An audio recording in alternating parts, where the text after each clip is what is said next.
সেদিনকে চলে গেছিলাম ক্রিস্টাল চপস্টিকে। বাইরেটা খুবই সুন্দর এবং মিনিমাল, ভিতরটাও খুব নর্মাল ডেকর, কিন্তু অ্যাম্বিয়েন্সটা প্রচণ্ড কোজি আর অনেক বড় জায়গা, অনেক স্পেসিয়াস আর খুবই মিনিমালের মধ্যে ভীষণ সুন্দর। আমার খুব ভালো লেগেছে।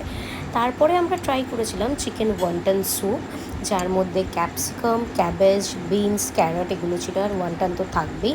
একদম ক্লিয়ার ব্রথ ছিল, নন স্পাইসি, ভীষণ ভালো খেতে ছিল। যারা নন স্পাইসি পছন্দ করো তারা ট্রাই করতে পারো।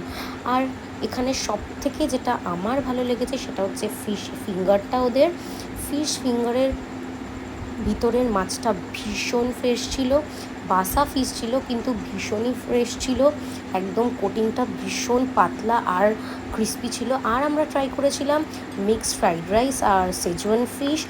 8 পিসেসের সেজওয়ান ফিশ ছিল, ফিশটা ভীষণই খুবই ফ্রেশ এবং পিসেসগুলো খুব ভালো সাইজের ছিল। তোমরা এখানে গেলে অবশ্যই, আমার রেকমেন্ড যেটা, ফিশ ফিঙ্গারটা আর মিক্সড ফ্রাইড রাইস আর এই সব তো খুবই ভালো।